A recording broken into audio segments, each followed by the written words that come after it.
Good morning to all. Welcome to our வெற்றி IAS academy. இன்றைக்கி நம்ம அகாடமி பற்றி பார்க்க போகிறோம் அப்படின்னு சொன்னால், விடுதலை போராட்டத்தில் பெண்களின் பங்கு இந்த தலைப்பில் வரக்கூடிய முக்கியமான வினாக்களை பற்றி பார்த்துடலாம். இது எந்த யூனிட்டில் இருக்குன்னா யூனிட் 6ல் இருக்குது. சரி, விடுதலை போராட்டத்தில் பெண்களின் பங்கு. முதல் வினா, இந்திய பெண்கள் சங்கத்தினுடைய செய்தித்தாளினுடைய பெயர் என்ன அப்படின்னு சொல்லி கேட்டிருக்காங்க. அப்படி தானே, இந்திய பெண்கள் சங்கத்தில் வந்துட்டு என்ன செஞ்சுருந்தாங்க அப்படின்னு சொன்னால், ஒரு செய்தித்தாள் அப்படிங்கிறத கொண்டு வந்தாங்க. அதனுடைய பெயர் எப்படி வச்சுருந்தாங்க அப்படின்னு சொன்னால், ஸ்திரீ தர்மம் அப்படின்னு சொல்லக்கூடியது, பெண்களுக்கான தர்மங்களை சொல்லக்கூடியது அப்படின்னு சொல்லி சொல்கிறோம் இல்லையா, ஸ்திரீ தர்மம் அப்படின்னு சொல்லுவது.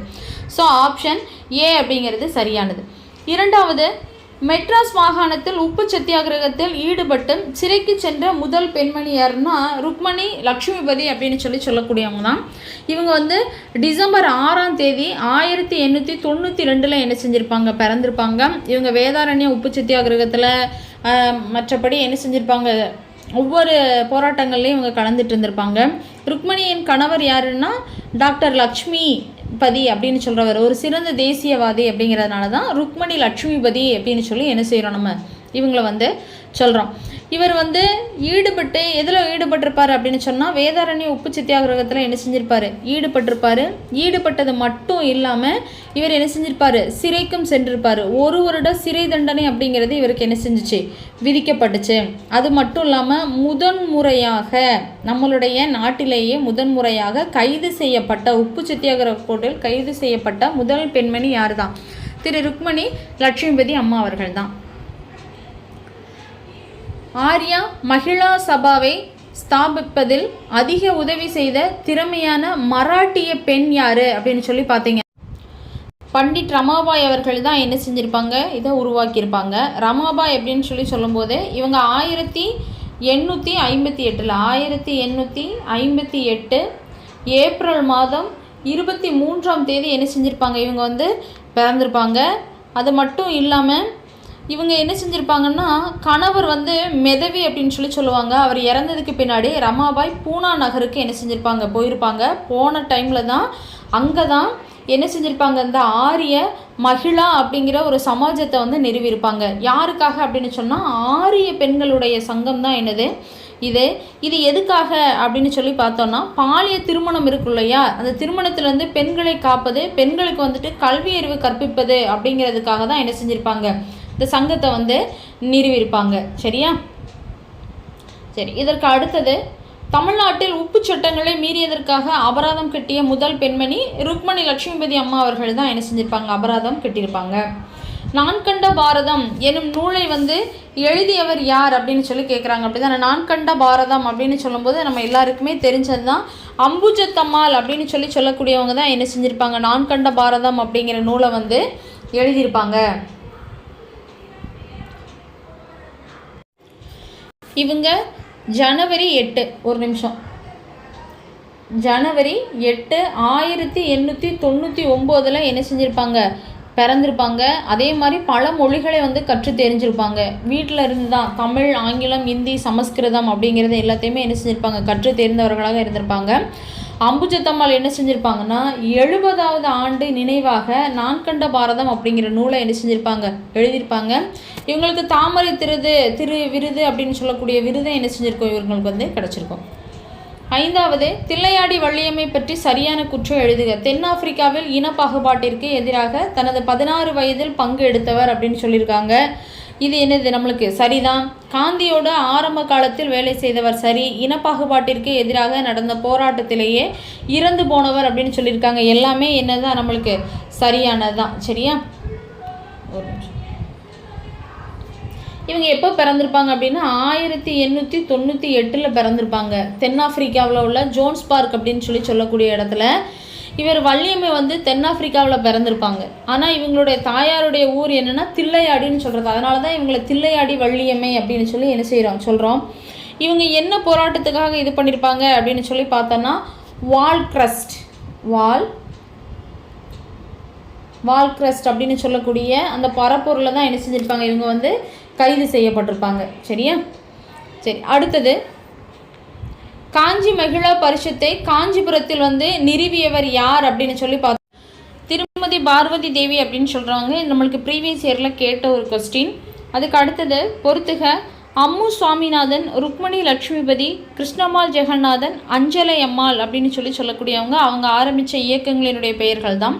அம்மு சுவாமிநாதன் அப்படின்னு சொல்லும்போது அரசியல் அமைப்பு சபை அந்த இதை என்ன செஞ்சுருப்பாங்க, நிறுவியிருப்பாங்க. ருக்மணி லட்சுமிபதி அப்படின்னு சொல்லும்போது இளைஞர்களை என்ன செய்கிறது, கூட்டிணைவுபடுத்துறது. கிருஷ்ணம்மாள் ஜெகநாதன் அப்படின்னு சொல்லும்போது இது வந்து பூதான இயக்கம் அப்படின்னு சொல்லுது, பூமிதான இயக்கம்னு சொல்லுவோம் இல்லையா, இதுதான். அஞ்சலை அம்மா அவர்கள் வந்துட்டு நீழ்ச்சிடை சத்தியாகிரகத்தில் என்ன செஞ்சுருப்பாங்க, கலந்துக்கிட்டே இருந்திருப்பாங்க. So option B. 1934ஆம் ஆண்டு மெட்ராஸ் தொகுதியில் நடைபெற்ற 9வது பெண்கள் மாநாட்டுக்கு தலைமை தாங்கிய பெண்மணியினுடைய பெயரை வந்து குறிப்பிடுக அப்படின்னு சொல்லிட்டாங்க. யார் அப்படின்னு சொன்னால் டாக்டர் முத்துலட்சுமி ரெட்டி அம்மா அவர்கள் தான் என்ன செஞ்சுருப்பாங்க, கலந்துட்டு இருந்திருப்பாங்க.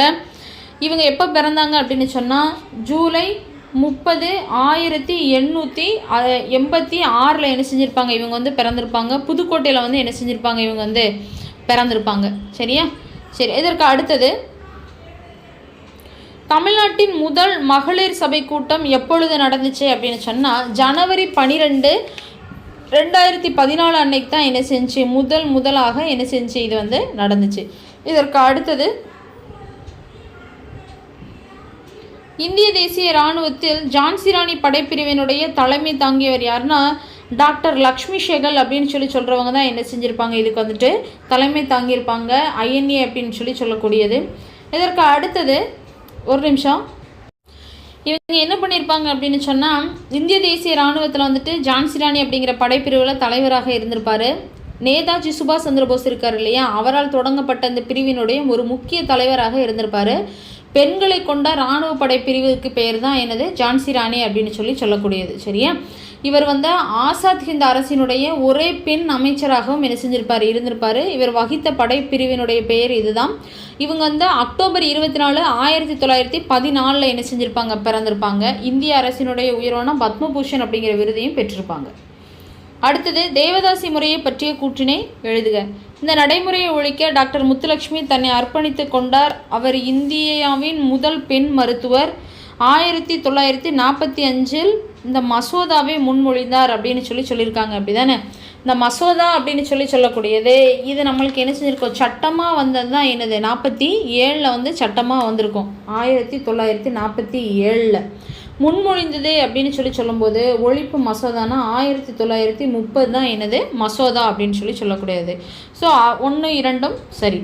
மூவலூர் ராமாமிர்தம் டேஸ் மாவட்டத்தில் பிறந்தார் அப்படின்னு சொல்லியிருக்காங்க. மூவலூர் ராமாமிர்தம் அவர்கள் வந்துட்டு திருவாரூரில் மயிலாடுதுறைக்கு அருகே உள்ள அப்படின்னு சொல்லுவோம் இல்லையா, அதுக்கு பக்கத்தில் உள்ள திருவாரூர் அப்படிங்கிற ஊரில் தான் இவங்க வந்து பிறந்திருப்பாங்க. 1883ஆம் ஆண்டு. கீழ்கண்ட கூற்றுகளில் ருக்மணி லட்சுமிபதி பற்றிய சரியான கூற்று எது அப்படின்னா, இவர் வேதாரண்யம் உப்பு சத்தியாகிரகத்தில் கலந்து கொண்டார், சரிதான். இவர் சட்டமறுப்பு போராட்டத்தில் கலந்து கொண்டார், அதுவும் சரிதான். ஏன்னா ராஜாஜி நடத்துவார் இல்லையா, அந்த இதில் வந்துட்டு உப்பு சத்தியாகிரகத்தில் வந்து இவர் கலந்துக்கிட்டு இருந்திருப்பாங்க. சட்டமறுப்பு இயக்கத்துலேயும் இவங்க வந்து கலந்துக்கிட்டு இருந்திருப்பாங்க. ராஜாஜி மந்திரி சபையில் துணை சபாநாயகராக இவங்க இருந்தாங்க, அதுவுமே சரிதான். அதுக்கடுத்து இவர் 1926 பரிசில் பெற்ற அகில உலக பெண்கள் வாக்குரிமை ஒன்றிய மாநாட்டில் வந்து இவர் என்ன செஞ்சிருப்பார், கலந்துக்கிட்டு இருப்பாங்க அப்படின்னு சொல்லுவாங்க, அதுவுமே என்னது தான், சரிதான். ஸோ எல்லாமே என்னதான், இவரை பற்றிய கூற்றுகள் அனைத்துமே சரி.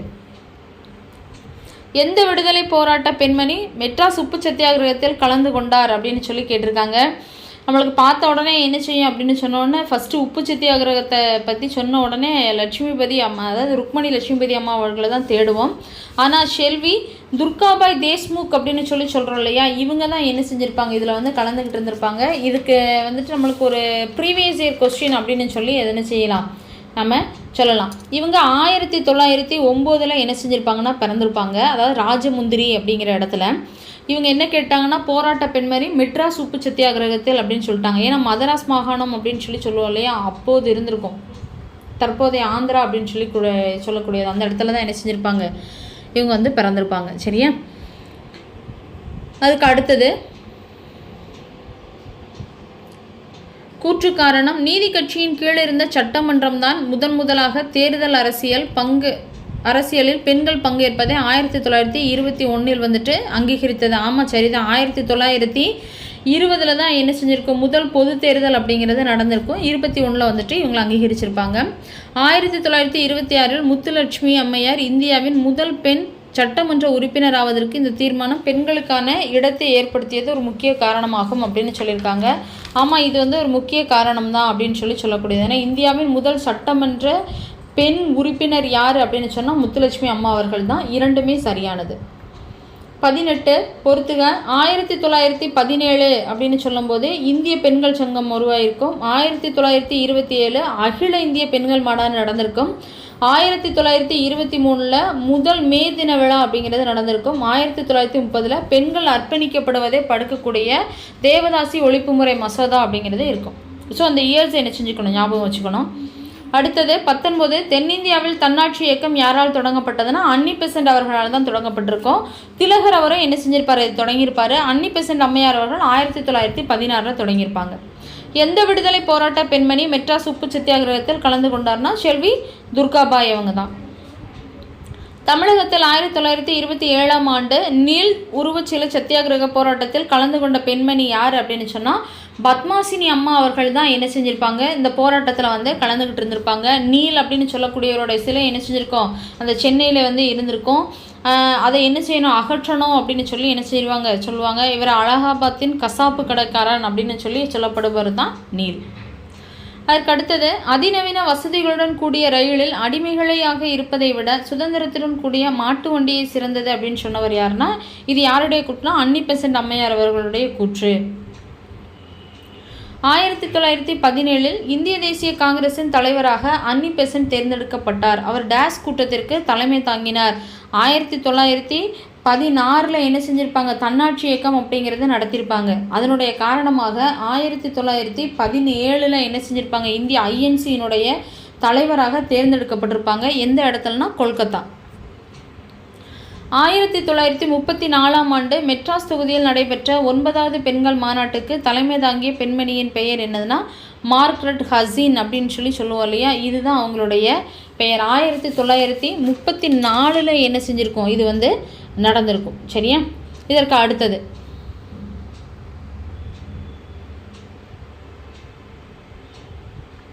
முதலமைச்சர் சுப்பராயன் தலைமையில் 3வது முறையாக நீதி கட்சி ஆட்சி அமைத்த போது சுதந்திர அமைச்சரவையில் முதல் பெண் சபாநாயகர் யார் அப்படின்னு சொன்னால் சுதந்திர அமைச்சரவையில் முதல் பெண் சபாநாயகராக இருந்தவங்க யாருன்னா டாக்டர் முத்துலட்சுமி ரெட்டி அவர்கள் தான் என்ன செஞ்சுருப்பாங்க, இருந்திருப்பாங்க 1926. ராஜாஜியின் தமிழக அமைச்சரவையில் இருந்த பெண் அமைச்சர் யாருன்னா ஜோதி வெங்கடாச்சலம் அப்படின்னு சொல்கிறவங்க தான் இருந்திருப்பாங்க. இவங்க 3 பேருமே வரமாட்டாங்க. கீழ்கண்டவற்றை பொறுத்துக. வைத்தியநாத ஐயர் அப்படின்னு சொல்லும்போது இவர் ஆலய நுழைவு போராட்டத்தில் கலந்துக்கிட்டு இருந்திருப்பார். ருக்மணி லட்சுமிபதி அப்படின்னு சொல்லும்போது இவங்க துணை சபாநாயகராக இருந்திருப்பாங்க.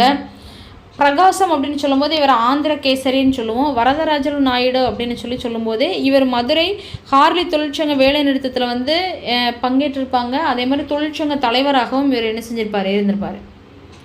அதற்கு அடுத்தது டாக்டர் முத்துலட்சுமி ரெட்டி மகப்பேறு உதவித்தொகையின் திட்டத்தின் கீழ் ஏழை கர்ப்பிணி பெண்களுக்கு வழங்கப்படும் நிதியுதவி வந்து 12,000. இதை சார்ந்த முக்கிய வினாக்களை என்ன செய்யலாம் அப்படின்னு சொன்னால் அடுத்த பார்ட்டில் என்ன செய்யலாம் பார்க்கலாம். இதே போல் அடுத்தடுத்து ஒவ்வொரு ஹெட்டிங்கில் இருந்தும் என்ன பண்ணிகிட்ருக்கோம் அப்படின்னு சொன்னால் முக்கியமான கொஷின்ஸ் எல்லாம் கொடுத்துட்ருக்கோம், பார்த்து படிச்சு.